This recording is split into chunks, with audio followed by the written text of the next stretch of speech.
Hey, trotamundos, ¿qué tal? Yo soy Kurenai y aquí venimos a hablar de libros.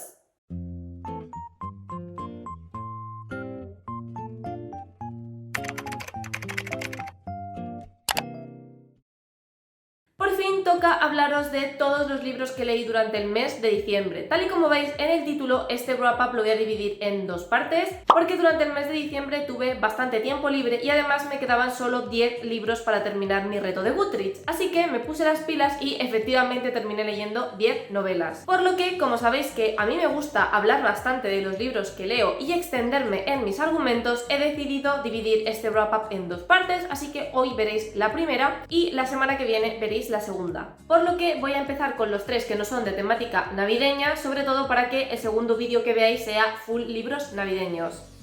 Empecé el mes leyéndome un libro con el que me encontré por casualidad en la biblioteca de eBiblio, que para los que no la conozcáis es la biblioteca digital de bibliotecas de España, y gracias a ella hay un montón de libros que puedes leer gratis de una manera muy cómoda sin tener que acudir a la biblioteca. El caso es que de vez en cuando me gusta bichear en el catálogo de eBiblio para encontrarme con lecturas que no conozco de otra forma, y una de estas lecturas fue Cómo domesticar a un humano, escrito por Bárbara Caponi e ilustrado por Laura Agustí. Este es un libro ilustrado que, como su propio nombre indica, está contado desde la perspectiva de un gato que te va contando su día a día y cómo funcionan los gatos y diferentes trucos para que los gatos domestiquen a su humano. Y con domesticar me refiero a que los dueños de los gatos hagan cosas como ponerles comida cuando el gato les maulla o cuando el gato les pone ojitos, darles mimos solamente cuando el gato te indica que quiere mimos, limpiarles el arenero y en fin, cosas que hacemos todos los dueños de gato, pero escrito desde el punto de vista del animal. Si eres una persona a la que le gustan los gatos, como es mi caso, quiero decir, tengo 3. Es un libro que está gracioso porque al fin y al cabo te va contando lo que viene siendo el día a día de una mascota, pero desde el punto de vista de la propia mascota. Y es decir que es un libro bastante acertado y que imagino que la autora también tiene gatos y con el que yo me he sentido personalmente muy identificada porque aquí se hablan de tretas que mis propios gatos realizan conmigo. Así que bueno, una lectura ligerita, un libro entretenido sin más, de estos que te lees en una tarde para pasar el rato. Un libro que desde luego no te lees en una tarde es Palabras Radiantes, la segunda parte del Archivo de las Tormentas, que es esta super saga de Brandon Sanderson. Ya sabéis que con el primer libro yo tuve mis más y mis menos, de hecho, para mi desgracia, El Camino de los Reyes está incluido en mi top de peores lecturas, pero sí que es cierto que este segundo libro me ha gustado bastante más que el primero y que cosas que del primer libro no me gustaron en absoluto, en este libro se mejoran en cierto modo, lo que hizo que esta lectura fuera más disfrutable y menos tortuosa.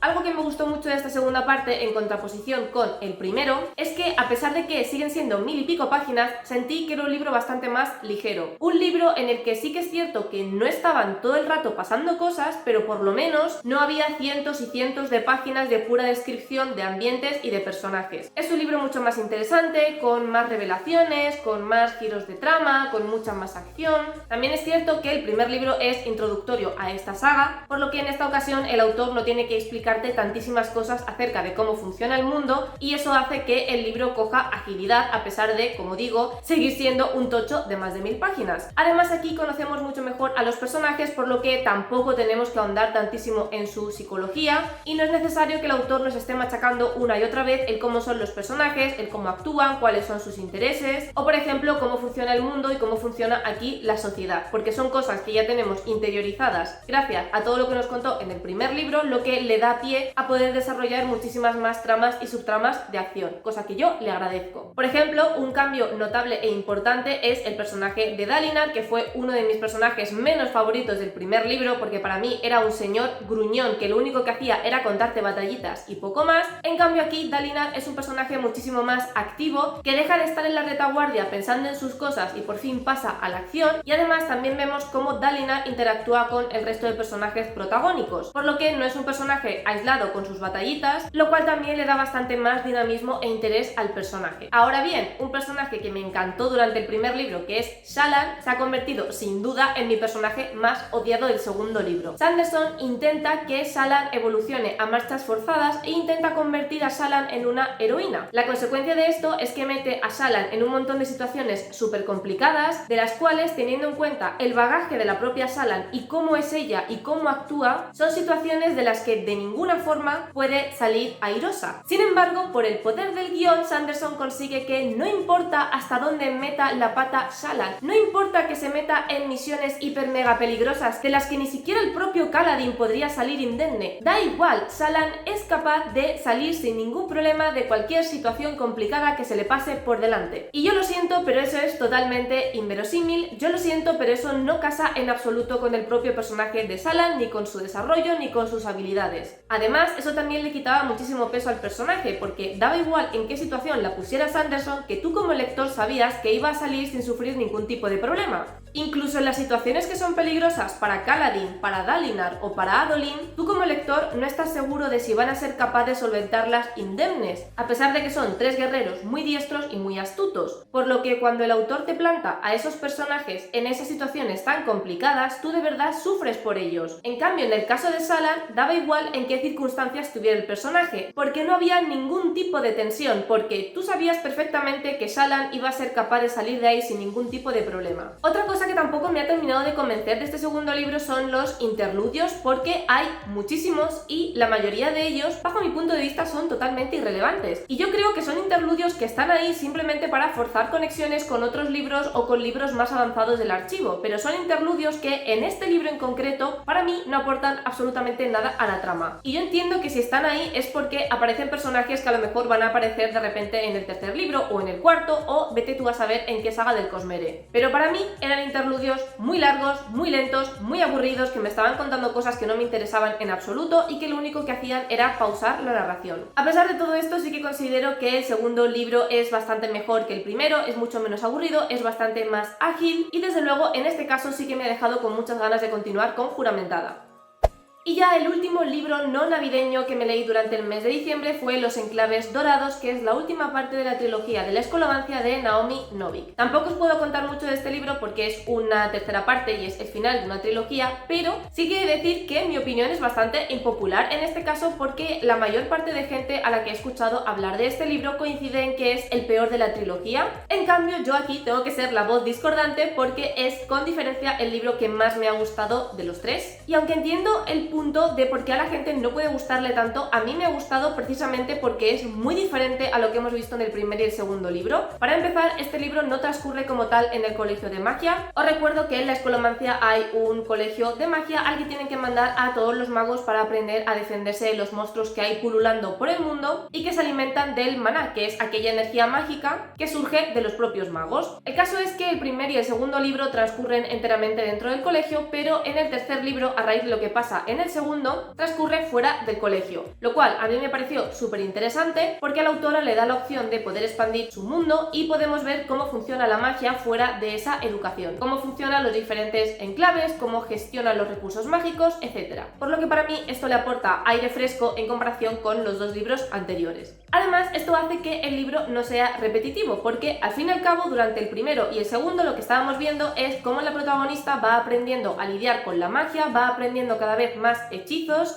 y cómo se va gestando una estrategia para poder luchar eficazmente contra esos monstruos y así conseguir graduarse de la escolomancia. En este tercer libro tenemos una trama que nada tiene que ver con eso, que va por unos derroteros completamente diferentes, y esto para mí, lejos de ser un problema, supuso un aliciente y supuso que yo me interesara mucho más por esta novela que por las anteriores. Eso sí, lo único que no me gustó de este libro fue la protagonista, Galadriel, porque aunque es un personaje que me gustó mucho durante el primer libro y aunque es verdad que ha evolucionado bastante a lo largo de la trilogía, me sigue resultando bastante insufrible en varios puntos. Y porque parece que ya es la única que tiene la razón universal y la única que tiene derecho a sentirse como se siente. Pero ese realmente sería el único punto negativo que le pondría al libro. También quizá que es bastante confuso, pero yo creo que en general esta trilogía es bastante confusa, así que eso ya me lo veía venir, pero por lo demás me ha gustado como cierre de trilogía.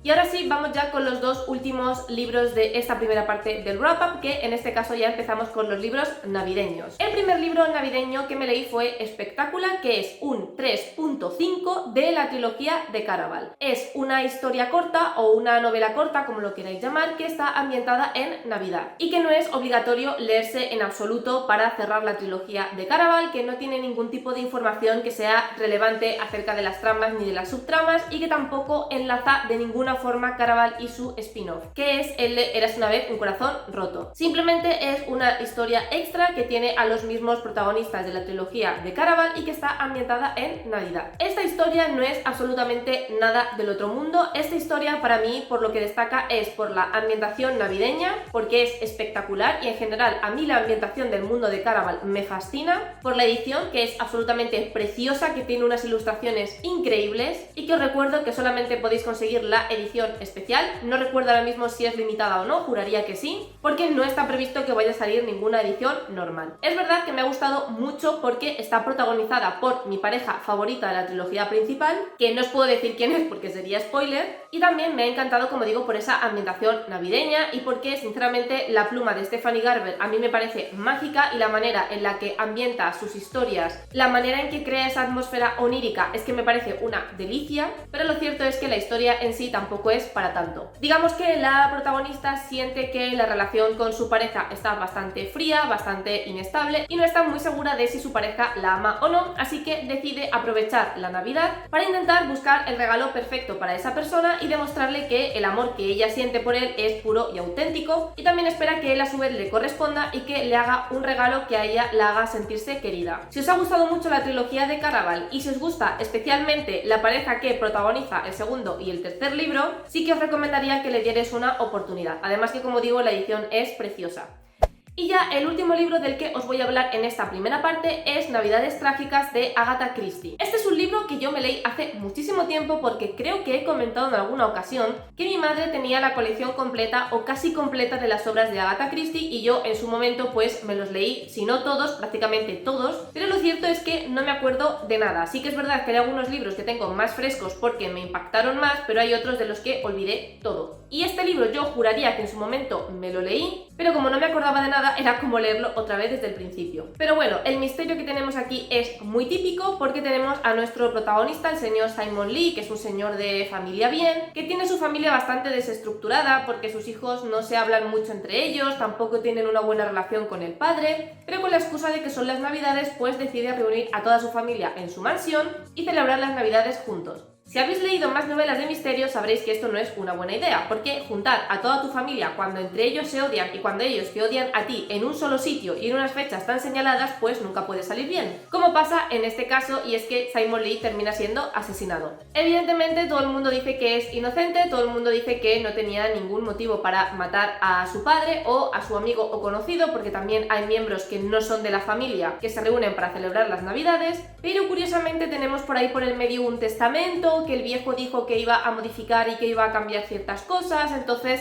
no sabemos si ese testamento finalmente fue cambiado, si no fue cambiado, si el testamento puede haber sido el detonante de que este hombre haya muerto asesinado, y en escena aparecerá nuestro querido y adorado detective Poirot, que se encargará de entrevistar a los familiares, de darse cuenta de que absolutamente todos ellos tienen trapos sucios, y bueno, pues vamos a ir tirando un poco de los hilos para ver quién realmente tendría la sangre fría de matar al patriarca. Es un libro muy estilo Agatha Christie, que desde el principio vamos viendo pistas, vamos viendo pinceladas, vamos siguiendo un poco el hilo mental de Poirot, de lo que va descubriendo, de cómo se va entrelazando, pero que realmente hasta el final del todo no tenemos el puzzle completo y no sabemos quién puede haber querido matar a Simon Lee. Y como dato curioso, la propia autora dice que esta es su obra más sangrienta, porque sí que es cierto que Agatha Christie podríamos enmarcarla en este subgénero cozy mystery, en el sentido de que nunca hay demasiada sangre, los asesinatos como tal nunca suelen ser demasiado violentos, y si no recuerdo mal, esta obra la escribió porque un amigo suyo, me suena, le dijo que quería que escribiera algo bastante más sangriento, pero vamos, que literalmente ese extra de sangre es que el señor al que matan casi se desangra, punto, ya está. O sea, no creáis que esto es un asesinato mucho más violento que el resto, porque nada más lejos de la realidad. Es un libro al más puro estilo Agatha Christie.